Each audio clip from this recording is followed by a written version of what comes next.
United Nations का जो global FDI inflows को लेकर ऑफिशियल डेटा है वो सामने आ चुका है and in a very very worrying trend for India बताया ये जा रहा है कि इंडिया में आने वाला जो एफडीआई इन्फ्लोज है उसमें हमें एक भारी 43% की गिरावट देखने को मिली है। इतना ही नहीं, इंडिया की जो रैंकिंग है ये पिछले साल पूरे विश्व में 8वें स्तर पे थी, लेकिन इस साल बताया जा रहा है कि इंडिया की जो रैंकिंग है वो गिरते हुए 15वें स्थान पर आ चुकी है। आप लोग यहाँ पे देख सकते हैं, ये दोनों ही आंकड़े आपके सामने हैं। पिछले साल जो रैंकिंग था इंडिया का दैट वाज 8th एंड इस साल जो रैंकिंग बताई जा रही है वो 15वें स्थान पर आ चुकी है। और जो हमारी एफडीआई के एब्सोल्यूट आंकड़े हैं ये पिछले साल $48 बिलियन पे थे, लेकिन लेटेस्ट डेटा के अनुसार हमारी एफडीआई में 43% की गिरावट देखने को मिली है, जिसका मतलब ये है कि अब हमारा जो आंकड़ा है ये केवल $28 बिलियन पर रह चुका है। आप लोग यहाँ पर भी देख सकते हैं, ये जो ग्राफ है हमने यूएन की ही इसी रिपोर्ट से इस ग्राफ को लिया है और यहाँ पर दिखाया गया है कि ईयर 2022, ये मैं कैलेंडर ईयर की बात कर रहा हूँ, ईयर 2022 में इंडिया में जो नेट एफडीआई इन्फ्लो आया था दैट वाज $49 बिलियन के आसपास। और यहाँ पर देखिए दोस्तों, ईयर 2023 में ये गिरते गिराते केवल $28 बिलियन पर जा पहुंचा है। नाउ ये इंडिया के लिए तो ऑब्वियसली बहुत ज़्यादा शॉकिंग है, लेकिन और भी ज़्यादा जो सरप्राइजिंग बात हमें यहाँ पर देखने को मिली है कि और कई सारी जो एमर्जिंग इकोनॉमीज़ हैं जैसे कि जर्मनी हुआ, मेक्सिको हुआ, ये वो इकोनॉमीज़ हैं जिनकी रैंकिंग इंडिया से सिग्निफिकेंटली नीचे हुआ करती थी, लेकिन सडनली हम लोग देख रहे हैं कि इनकी रैंकिंग में एक बहुत बड़ा उछाल देखने को मिला है और इन सभी कंट्रीज़ ने अब भारत को पछाड़कर अपनी रैंकिंग को बहुत ज़्यादा इम्प्रूव किया है। इतना ही नहीं, डेटा ये भी बताता है कि एक तरफ अगर हमारे भारत में आने वाले जो इनफ्लोज हैं वहाँ पे गिरावट देखने को मिली है, तो दोस्तों आउटफ्लोज में भी हमें उछाल देखने को मिला है, जिसके मायने बेसिकली ये है कि इंडिया में रहने वाला जो नेट एफडीआई इनफ्लो है वो भी काफ़ी ज़्यादा गिर चुका है। इन सभी आंकड़ों के बारे में बात करेंगे। ओवरऑल जो रिपोर्ट बताती है दूसरी कंट्रीज़ के जो आंकड़े हैं उनके बारे में चर्चा भी करी जाएगी एंड डिस्कस किया जाएगा कि इंडिया के लिए ये आखिरकार एक वरिंग ट्रेंड क्यों बताया जा रहा है। आइए शुरू करते हैं दोस्तों मेरे साथ। मेरा नाम है अनिरुद्ध। यदि आप लोग हमें फॉलो करना चाहते हैं तो यहाँ पर दिए गए टेलीग्राम चैनल्स के माध्यम से आप लोग ऐसा कर सकते हैं। All right, so directly coming to the point, ये वाली जो रिपोर्ट है जिसको हम लोग बोलते हैं यूएन की जो एफडीआई रिपोर्ट है, इसका जो ऑफिशियल नाम है इसको वर्ल्ड इन्वेस्टमेंट रिपोर्ट कहा जाता है। और ये वाली जो रिपोर्ट है ये पिछले साल का डेटा पेश करती है। तो राइट नाउ जैसे 2024 चल रहा है तो इनके द्वारा 2023 का जो टोटल कैलेंडर ईयर है यानी कि जनवरी से लेकर दिसंबर तक का डेटा है उसको यहाँ पर पेश किया गया है। रिपोर्ट पेश करने वाली जो ऑर्गेनाइजेशन है इसको UNCTAD कहा जाता है, United Nations conference on trade and development. और ये एक बहुत ही पुरानी यूएन की संस्था है जो कि बेसिकली पूरी दुनिया भर में जो भी इन्वेस्टमेंट्स को लेकर हमें साइकिल्स देखने को मिलते हैं, एफडीआईज को लेकर जो भी डेटा देखने को मिलता है, उन सभी तरह के डेटा को कंपाइल करती है और इस तरीके से रिपोर्ट को एक फाइनली कंपाइलेशन करके पेश करती है। यहाँ पर आप देख सकते हैं UNCTAD, इसका जो परमानेंट सेक्रेटेरिएट है ये आपको स्विट्ज़रलैंड में जिनेवा के शहर में देखने को मिलता है। नाउ इन्होंने जो यहाँ पर रिपोर्ट में मेंशन किया है, सबसे पहले अगर हम लोग इंडिया के डेटा की बात करें तो बताया गया है कि इंडिया की रैंकिंग में बहुत बड़ा डिप देखने को मिला है। ये रैंकिंग जो कि एक समय पे 8th हुआ करती थी, यानी कि 2022 के डेटा की बात करें तो 8th थी, लेकिन 2023 में अगर बात करें तो ये रैंकिंग सीधा गिर करके 15वें स्थान पर आ चुकी है।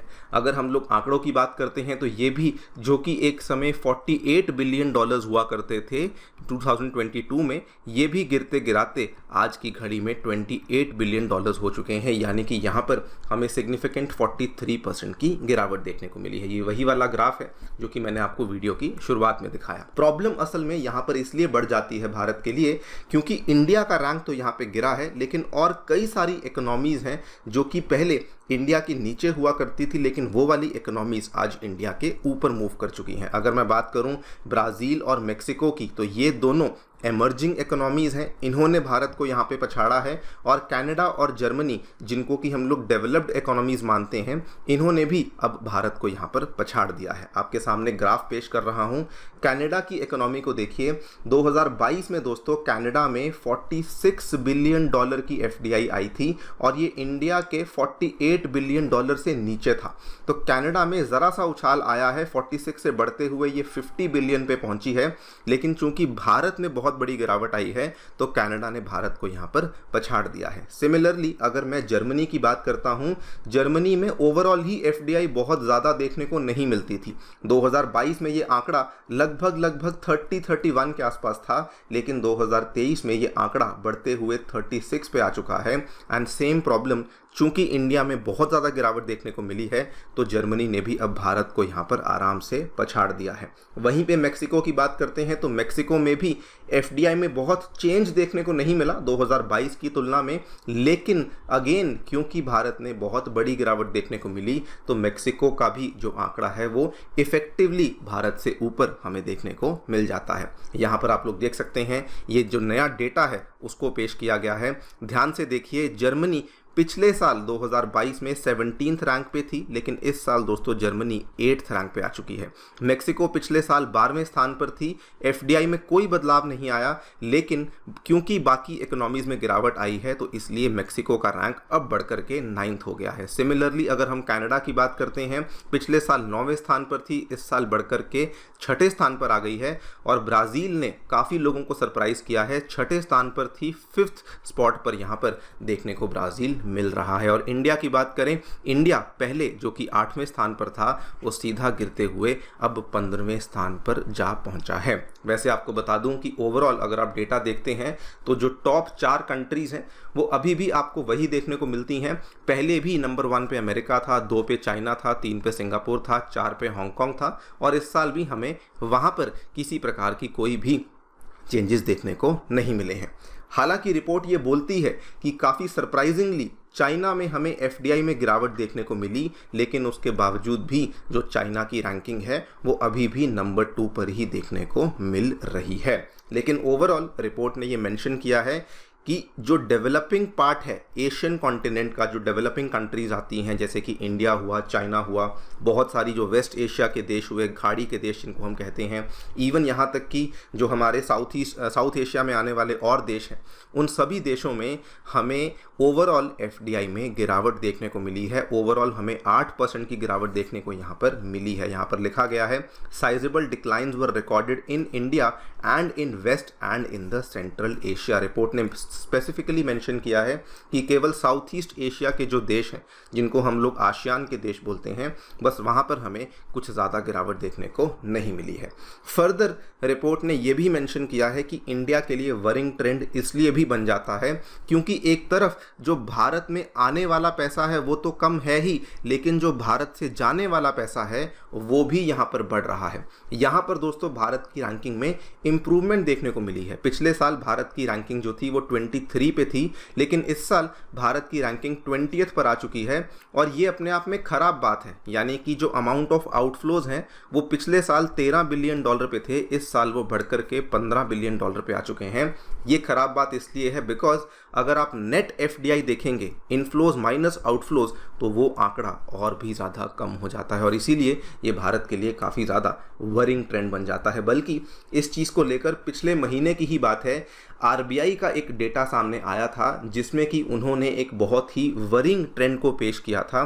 बताया जा रहा था कि जो हमारी इंडिया में काम करने वाली जो विदेशी कंपनियां हैं वो तेज़ी से अपने पैसे को इंडिया से बाहर निकाल रही हैं। यहाँ पर आप देखिए, ये डेटा बहुत क्लियरली मेंशन करता है। यहाँ पर डेटा वित्तीय वर्ष के हिसाब से लिया हुआ है। 2022-23 में ये जो ग्रीन वाला कलर है ये दिखाता है कि कितना टोटल इन्वेस्टमेंट हुआ, लेकिन रेड वाला कलर दिखाता है कि कितना टोटल डिसइन्वेस्टमेंट हुआ। तो इसीलिए अगर आप देखेंगे 22-23 में लगभग $29 बिलियन का डिसइन्वेस्टमेंट हुआ था, लेकिन 23-24 में ये डिसइन्वेस्टमेंट बढ़ते हुए $44 बिलियन पे चला गया था। यानी कि जो नेट एफडीआई है वो भारत में काफ़ी ज़्यादा गिर रही है। अगर पैसा आ भी रहा है तो उससे भी ज़्यादा तेज़ी से पैसा जो है वो भारत से बाहर जाता हुआ हमें देखने को मिल रहा है।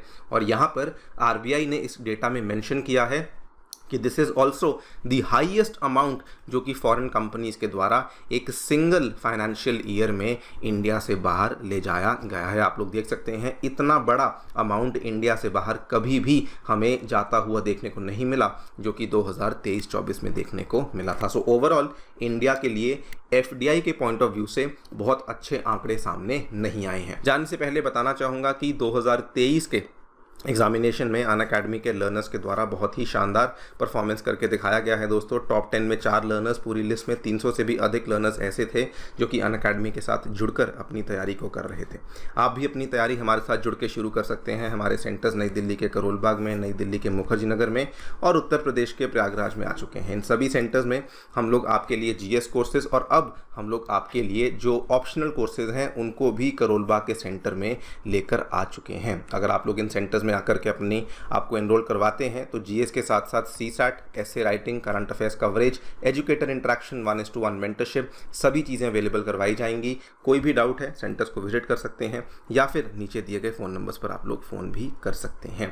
Thank you so much for listening. Stay tuned and